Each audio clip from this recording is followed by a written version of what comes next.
যাদের গাছগুলি মোটামুটিভাবে শেডের নিচে থাকে ইনডোর প্ল্যান্ট, এই ঘন বৃষ্টি হলে কিন্তু তাদের খুব একটা বেশি সমস্যা হয় না। তবে যাদের গাছগুলি খোলা আকাশের নিচে থাকে তাদের গাছে কিন্তু এই ঘন বৃষ্টিতে গাছের বেশ ক্ষতি হয়। ঘন বৃষ্টি হলে গাছের যে সমস্যাটি দেখা দেয় সেই সমস্যাটি এখানে আপনারা দেখতে পাবেন। এই যে একটা সমস্যা, পাতা হঠাৎ করে পচে যাওয়া, এটা কিন্তু ঘন বৃষ্টি এবং প্রচণ্ড পরিমাণ ময়েশ্চারের ফলে এই সমস্যাটি তৈরি হয়।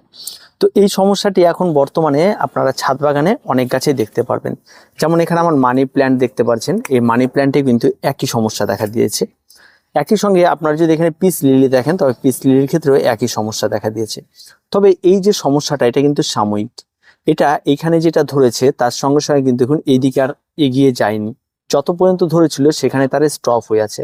তবে এরকম সমস্যা দেখা দিলে যে সমস্ত পাতাগুলি দেখা দেবে সেই সমস্ত পাতাগুলিকে আপনারা ছিঁড়ে দূরে ফেলে দেবেন এবং গাছ থেকে যতটা পারবেন এই সমস্ত পাতাগুলিকে ছিঁড়ে দেবেন। তাহলে কি হবে, গাছের পাতাগুলি ফ্রেশ থাকবে এবং গাছটিকেও দেখতে অনেক বেশি সুন্দর লাগবে এবং আকর্ষণীয় লাগবে। আর এই সমস্ত পাতাগুলি যত বেশি গাছে থাকবে গাছটাকে অনেকটা ব্ল্যাকিস্ট লাগবে এবং দেখতে অতটা খুব একটা ভালো সুন্দর লাগবে না। তাই এই সমস্ত যখনই দেখা দেবে আপনাদের প্রথম কাজ হচ্ছে গাছে অ্যান্টিফাঙ্গাল বা কোনো কিছু স্প্রে না করে সেই সমস্ত পাতাগুলিকে গাছ থেকে ছিঁড়ে সম্পূর্ণরূপে আলাদা করে ফেলে দেওয়া। এবার এখন এই সমস্ত গাছগুলিতে এই সমস্যাটি এখন দেখা দেবেই, এটা কোনো কিছু করার নেই। যখনই একটু আবার ঠান্ডা পড়ে যাবে, মোটামুটিভাবে দিন ভালো হবে, তখন এই সমস্যাগুলি আপনারা আর পাবেন না। তবে এই যে পিস লিলি রয়েছে, এই পিস লিলির নিচের দিকে দেখবেন এই সময় অনেক চারা বেরোবে। তবে এটা একটা উত্তম সময় চলছে যে পিস লিলির নতুন নতুন চারা আপনারা যদি করতে চান, তাহলে এই সমস্ত জায়গা থেকে এগুলোকে কেটে আলাদা করে আপনারা একটা নতুন চারা তৈরি করে নিতে পারবেন এবং সেটাকে বসাবেন। এবং চারা তৈরির যেরকম প্রসেস হয় সেটা আমরা আগেও আপনাদের দেখিয়েছি, সেটা আপনারা করতে পারবেন। আর এই সময় এসে আপনারা যদি মনে করেন যে মানি প্ল্যান্টের চারা তৈরি করবেন, সেটাও কিন্তু করা অত্যন্ত সহজ। মানি প্ল্যান্টের প্রত্যেকটা পাতা বা ডালের দেখবেন গাটের দিকে নিচের দিকে দেখবেন রুট বের হয়। এই যে দেখুন এখানে রুট বেরিয়েছে। এই সমস্ত জায়গা থেকে আপনারা কেটে যদি কোনো একটা জলের পাত্রের মধ্যে বসিয়ে দেন বা কোনো একটা জায়গায় যদি মাটিতে বসিয়ে দেন, তাহলে অনায়াসে এই সমস্ত গাছগুলি থেকে নতুন চারা তৈরি হয়ে যায়। তবে আপনারা চাইলে এইভাবে আপনারা চারা তৈরি করে নিতে পারেন, সেটা এই ভ্যারাইটি হোক বা এখানে আরেকটি রয়েছে হোয়াইট ভ্যারাইটি, সেটা হোক, যে কোনো কিছু আপনারা অনায়াসে এই চারাগুলি তৈরি করতে পারবেন। এটা কিন্তু চারা তৈরি করা একটা বেস্ট সময় চলছে আপনার বাগানের জন্য, তাই অবশ্যই আপনারা এই সময়টাতে করুন। আর চারা তৈরি করা এর পরবর্তীতে কিন্তু বিভিন্ন ধরনের রোগাক্রান্ত আক্রমণ ঘটবে। আরেকটি আমি জিনিস দেখাই, যে এই যে হ্যাঙ্গিং প্ল্যান্টগুলি রয়েছে, এই প্ল্যান্টটা এই সাইডে হয়ে রয়েছে এবং যখন এই সাইডে রোদ লাগছে ওই সাইড থেকে, তখন ওই সাইডের গাছগুলি খুব সুন্দরভাবে বেড়ে উঠেছে। আর তার সঙ্গে সঙ্গে বেশ কিছু সমস্যা আপনারা দেখে বুঝতে পারবেন। এই জায়গাটায় গিয়ে দেখুন, এই জায়গাটিতে চট করে চোখে না পড়ার জন্য দীর্ঘদিন ধরে এই সমস্ত জায়গায় কিন্তু বেশ ধসা। এই ধসাটা হওয়ার কারণটা একটা বলি, এই ডালটি এইখানটা বেশ কিছুদিন ধরে ঝুলে থাকে এবং ঝুলে থাকার ফলে এই জায়গাগুলি থেকে ওই প্লাস্টিক থেকে ফাঙ্গালের আক্রমণগুলি ঘটে এবং তারপরে এখান থেকে এই জায়গা থেকে আর যাতায়াত না হয়ে সমস্তটা বন্ধ হয়ে এই গাছগুলি এই অবস্থায় চলে আসে। তবে এই যে ডালগুলি যে নষ্ট হয়ে পড়ে যাচ্ছে, এই ডালগুলি কিন্তু অটোমেটিকলি আপনি দেখবেন আপনার ছাদ বাগান থেকে এভাবে পড়ে যাবে। তবে এগুলিকে যদি আপনি ফেলে না দিয়ে এগুলি থেকে নতুন চারা তৈরি হওয়াটা কিন্তু খুবই সহজ। যদি আপনার ছাদ বাগানে যে তেমন কোনো পট বা কিছু রেডি করা থাকে এমন, তাহলে সেগুলির মধ্যে আপনারা এগুলিকে ঠিক এইভাবে গোল গোল করে বসিয়ে রাখবেন। এগুলিকে তেমন কোনো কঠিন কিছু নয়, জাস্ট বসিয়ে রাখা। এখান থেকে এরা নতুন নতুন আবার রুট ছেড়ে আবার নতুন চারায় পরিণত হবে।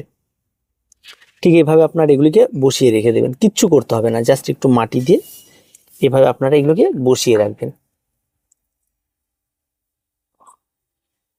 বেশ কিছুদিন পর দেখবেন এখান থেকে নতুন চারা তৈরি হবে। আমি এখানে বেশ কিছু বসিয়ে রেখেছি। তো এইভাবে হচ্ছে ইনডোর প্ল্যান্টটা আপনাকে করতে হবে। আমি যদি এই সাইডগুলো দেখি, বর্ষায় কিন্তু ভয়ঙ্কর রকমভাবে এদিকে জল কিন্তু হয়ে গেছে। আর যেহেতু ছাদের উপর রয়েছে তাই কোনো সমস্যা নেই। আমার যদি এই জায়গাটা দেখি, এই ফিলোডেন্ড্রন ইয়েলো ভ্যারাইটির চারাটা আমরা যখন বসিয়েছিলাম তখন আপনাদের বলেছিলাম যেটা খুব সুন্দর। এই যে ফাইকাস বেঞ্জামিনা হোয়াইট একটা গাছ আমি লাগিয়েছিলাম, তখন আমি এটাকে বসিয়েছিলাম, তখন এখান থেকে আমি দেখুন নতুন চারা তৈরি হয়ে গেছে। এই যে প্রচন্ড বৃষ্টি হচ্ছে তাতে কিন্তু জারবেরার অবস্থা ভীষণ খারাপ, আর জারবেরা কিন্তু এই সময় কিন্তু অবস্থা খুব একটা ভালো থাকবে না, আস্তে আস্তে ঠিক হবে। এটাকে দেখুন সিঙ্গোনিয়াম রেড, এটা ভ্যারাইটিটা। তো এটার কালারটা দেখুন কত সুন্দরভাবে ফুটে উঠেছে কালারটা। এই গাছটি কিন্তু খুব ছোট্ট একটা পটে রয়েছে এবং গাছটি কিন্তু খুব একটা বড় কিছুতে নেই। এই যে কালারটা কম্বিনেশনটা, এটা কিন্তু এই সময়ই আসবে, এই বৃষ্টির জল যখন পড়বে তখন কিন্তু এই কালার কম্বিনেশনগুলো বেশ সুন্দরভাবে বেড়ে ওঠে। আর এটা কিন্তু খুব সুন্দর একটা গাছ।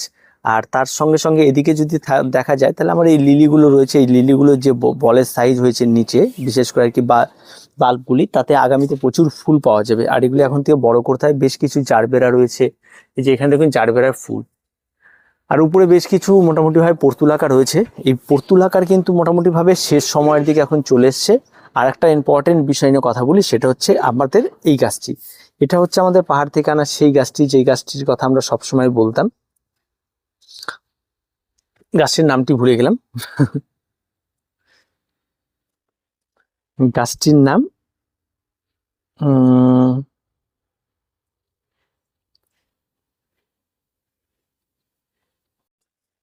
খুব ফেমাস একটি গাছ, নামটা খুব অত্যন্ত, যাই হোক গাছটি দেখলে তো আপনারা বুঝতে পারবেন। তো গাছটিতে এই সময় কিন্তু গাছে কুড়ি চলে আসবে, আর এই কুড়িগুলি কিন্তু ফোটা শুরু হবে ঠিক নভেম্বর মাসে। এখন থেকে কিন্তু এরা রেডি হচ্ছে, প্রিপারেশন নিচ্ছে। আর গাছে কিন্তু এই সময় ফাঙ্গাল আক্রমণ ঘটবে। অবশ্যই গাছকে শেডি জায়গায় রাখতে হবে, এবং গাছের কিন্তু দেখুন কালারটা অনেকটা চেঞ্জ হয়ে গেছে। মোটামুটি ভালো রকম ভাবে ফাঙ্গাল আক্রমণ ঘটে এই সময়। তবে যারা যারা এই সমস্ত গাছগুলি করছেন একটু সাবধান, অনেকের কাছেই এই সমস্ত গাছগুলি বেঁচে থাকে না, তো এখনো বেঁচে রয়েছে, বেশ সুন্দরভাবে চলছে। আর এগুলিতে এইভাবে, আর এটা সেদিন রিপোর্ট করা হলো, সেটা আপনাদের দেখানো হলো। এটা হচ্ছে সেই জবাটি, যে জবাটিকে আমি গ্রাফটিং করেছিলাম। গ্রাফটিং এখানে রয়েছে, এই যে দেখুন ডালপালা খুব সুন্দরভাবে বড় হয়ে গেছে, 3টে ডাল ছিল, 3টে ডালে 3টে গ্রাফটিং। তো এগুলো আপনারা ছোট ছোট কাজ, এগুলো আপনারা প্রত্যেকে করতে পারেন, এগুলি তো কেমন কোনো কিছু নেই। আর এই জায়গাগুলি দেখুন, এই গাছগুলি কিন্তু অত্যন্ত সুন্দর। টেবিল কামিনী চারাও তৈরি করা হয়েছে, প্রচুর চারা হয়েছে। আর সিঙ্গোনিয়াম এটা হোয়াইট ভ্যারাইটি, এটার ক্ষেত্রেও কিন্তু এখন বেশ সমস্যা দেখা দেবে, আর কিছু বলার নেই। আর বিশেষ করে এই সমস্যাটি অবশ্যই ঘন বৃষ্টিতে দেখা দেবে, যেটা একই রকম সমস্যা, ফাঙ্গালের আক্রমণ, এটা কিন্তু দেখা দেবে। মানে আমি বাগান করি, আমি প্রচুর কিছু জানি, তার জন্য আমার বাগানে কোনো রোগ হবে না এমনটা কিন্তু নয়। সবার বাগানে রোগ হতে পারে, রোগ হওয়ার জন্য কয়েকটা মুহূর্তই যথেষ্ট, আপনি যতই সতর্ক থাকুন। আর এগুলি রয়েছে এই এরিকা পাম, যেগুলি এইভাবে লাগানো ছিল, সেই গাছগুলি আবার নতুন নতুন ব্রাঞ্চ ছাড়ছে নিচ দিয়ে। টেবিল কামিনী স্নেক প্ল্যান্ট অত্যন্ত সুন্দর গাছ এবং ভীষণ উপকারী গাছ। এই গাছগুলো আপনারা রাখতে পারেন। ফিলোডেন্ড্রনে এই হোয়াইট ভ্যারাইটি, এটাও অত্যন্ত সুন্দর। এটার পাতাটা মেনলি এইরকম পাতা হবে, এখনো পাতাটি ছাড়েনি, তবে পরবর্তীতে এই পাতার সৌন্দর্য আমরা ফিরে পাবো। তো যেহেতু এখানে 2-3টে ব্রাঞ্চ একসঙ্গে বেরিয়ে গেছে, তাই অবস্থা। এটা তো আপনারা জানেন, কিছু কিছু গাছের নাম খুব তাড়াতাড়ি ভুলে যাচ্ছে। এটা জিজি প্ল্যান্ট যেটাকে বলি আমরা, সেটা। আর এখানে সিঙ্গোনিয়াম। তো এই যে সমস্যাটি দেখা দিচ্ছে, এবং হ্যাঙ্গিং এর ক্ষেত্রেও দেখবেন এই বৃষ্টিতে কিন্তু বেশ সমস্যা দেখা দেবে। তো সমস্যাগুলি নিয়ে অত চিন্তা করলে হবে না, প্রত্যেকের কাছে হবে। আর এটা সেই বেবি রাবার কিন্তু অত্যন্ত সুন্দর, এখনো পর্যন্ত বেঁচে আছে। আর এই সমস্ত গাছগুলি কিন্তু অনেক অনেক ভালো দেখতে। এটাতে এখনো আপনার জলেই রয়েছে, এটাকে বসানোর খুব তাড়াতাড়ি একটা প্রচেষ্টা চলবে। আর জেটের ক্ষেত্রে এই একই রকম সমস্যা দেখা দেবে। আর ফিলোডেন্ড্রন এই বড় বড় গাছগুলির ক্ষেত্রে সমস্যা অনেক কম। এই সমস্ত গাছগুলি বেশ ভালো, এবং গাছগুলি ঘিচ মিডিয়াতে খুব ভালো হচ্ছে। আর এই হ্যাঙ্গিং এর ক্ষেত্রে একটু সমস্যা দেখা দেবে, তবে বৃষ্টি শেষ হওয়ার পর অবশ্যই আপনাদের কিন্তু এই সময় এসে আপনাদের যেটা করতে হবে, সেটা হচ্ছে অ্যান্টিফাঙ্গাল স্প্রে করতে হবে। পোকামাকড় খুব একটা বেশি দেখা যাবে না। আর অ্যাগ্রোনিমার ক্ষেত্রেও ঠিক তাই, এই সমস্যা, এই যে এগুলি কিন্তু সমস্যা গাছের, এগুলি দেখা দেবে, এই যে এগুলি সমস্যা। তার জন্য এখন কিন্তু এই সমস্ত গাছগুলি দেখুন, নিচের থেকে ব্রাঞ্চ বেরোনো মানে এই মেন গাছটিকে এখন কেটে দিতে হবে। তো এই গাছটিকে কেটে দিয়ে এটাকে আবার বসিয়ে দিতে হবে অন্য কোথাও, তাহলে সেখান থেকে নতুন রুট বেরিয়ে যাবে। তখন কিন্তু এই যে গাছগুলি থাকবে, এই গাছগুলি ছোট্ট জায়গার মধ্যে থাকলে এদের শেপটি কিন্তু ভালো থাকবে। এটা কিন্তু একটা শেপটাও নষ্ট করে দিয়েছে লম্বা গাছটি, তার জন্য এটা করতে হবে। এই যে হোয়াইট ভ্যারাইটিগুলি রয়েছে, এগুলি কিন্তু এখন পাতা ছাড়তে শুরু করবে, ঘেস মিডিয়াতে রয়েছে, এদের নিয়ে কোনো সমস্যা হবে না, বৃষ্টি যত হোক এদের নিয়ে কোনো সমস্যাই হবে না। এদের দেখুন একদম পুরো ছেয়ে যাচ্ছে, এদের নিয়ে কোনো সমস্যা নেই, সুন্দর মিডিয়া আছে, এদের নিয়ে কোনো সমস্যা কিন্তু এই বৃষ্টিতে হবে না। এই গাছটিকে দেখুন, এই গাছটির কালারটি দেখুন, জাস্ট অসম্ভব সুন্দর একটি কালার, মানে চিন্তা ভাবনার বাইরে। এটা কিন্তু এত সুন্দরভাবে বেড়ে উঠেছে, কিচ্ছু বলার নেই। এদের রোগ ব্যাধি খুব একটা নেই, খুব মানে ভালো গাছ একটি। আর ফাইকাস বেঞ্জামিনা যেটা রয়েছে, এদের ক্ষেত্রে কোনো রকম কোনো সমস্যা হবে না। আর এই স্টোন ক্র্যাফটের এই বৃষ্টিতে কোনো সমস্যা নেই, বৃষ্টি হওয়া মানে এদের খাবার হওয়া, আর এরা আরও সুন্দর হেসে গেলে বেড়ে ওঠে। তারপর এই সমস্ত ক্যাকটাসদের ক্ষেত্রে বৃষ্টিতে অবশ্যই সমস্যা থাকে, ফাঙ্গাল আক্রমণ ঘটা অবশ্যই এই ব্যাপারগুলো থাকে। তো ক্যাকটাসগুলোর আইডিগুলো আমি ভুলে গেছি। আর প্রত্যেকটা ক্যাকটাসে মোটামুটিভাবে ফুল হয়। আর আমার সবচেয়ে পছন্দের ক্যাকটাস, এটা অত্যন্ত সুন্দর, মানে সত্যি উপর থেকে দেখলে মনে হয় যেন প্রত্যেকটা কাটা, এই যে এই জায়গাগুলোকে দেখে মনে হয় যেন একটা ফুল ফুটে আছে। এগুলো কিন্তু প্রত্যেকটা ফুল ফোটার মতো অবস্থা। এখানেও কিন্তু দেখা যাচ্ছে ফাঙ্গালের আক্রমণ ঘটার ব্যাপার রয়ে গেছে, ফাঙ্গাল যখন তখন মানে ঘটে যাচ্ছে এই সমস্ত গাছেও। যে ওয়েদারের জন্য এগুলি হয় মূলত। আর ফাঙ্গাল আক্রমণ ঘটলে এই সমস্ত গাছগুলিতে অবশ্যই অ্যান্টিফাঙ্গাল আমাদের ব্যবহার করতে হবে। আর বেশ কিছু গাছ রয়েছে মানে বেশ ভালো, এটাও অনেক সুন্দরভাবে গ্রোথ নিচ্ছে।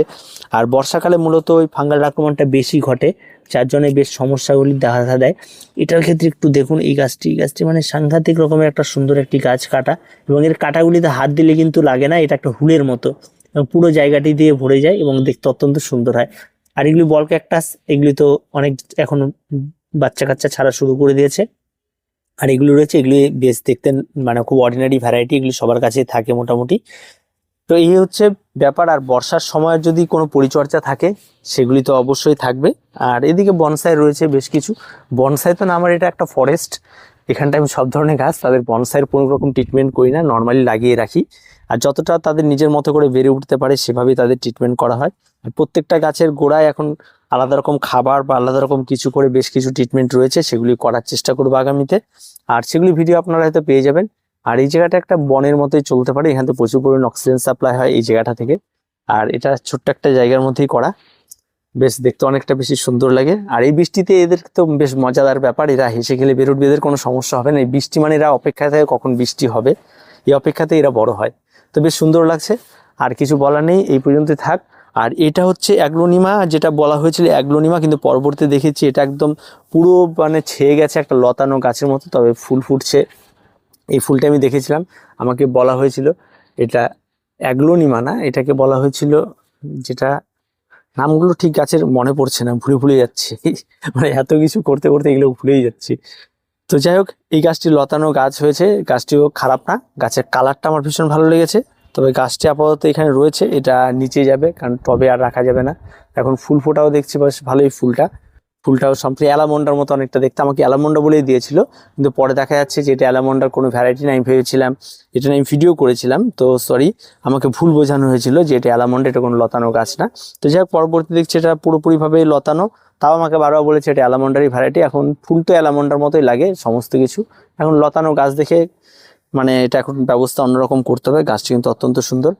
আর যে সমস্ত টাইম ফুল বা যেগুলি রয়েছে সেগুলি মোটামুটিভাবে সময় শেষের দিকে, আর এখন কোনো সময় নেই। আর এখন শীতের প্রস্তুতি আপনারা শুরু করে দিন, খুব তাড়াতাড়ি বীজ ফেলার সময় হয়ে যাবে। বীজ অনেকে ফেলেও দিয়েছে, অনেকে চারা তৈরিও হয়েছে। আর মোটামুটিভাবে এভাবেই ছোট্ট জায়গার মধ্যে বর্ষাকালে পরিচর্যাগুলি এমনই করতে হবে, তাছাড়া কোনো রাস্তা নেই আমাদের। আর প্রত্যেকে ভালো থাকবেন, প্রত্যেকে সুস্থ থাকবেন। আর বর্ষা দেখে ভয় পাবেন না, বিশেষ করে ইনডোর প্ল্যান্টের ক্ষেত্রে। আর ছোটখাটো রোগ ব্যাধি এগুলো তো হয়েই থাকে। তো আজকে এ পর্যন্ত, দেখা হয় পরবর্তী ভিডিওতে। প্রত্যেকে ভালো থাকবেন, প্রত্যেকে সুস্থ থাকবেন। আর চ্যানেলটিকে অবশ্যই সাবস্ক্রাইব করে রাখবেন।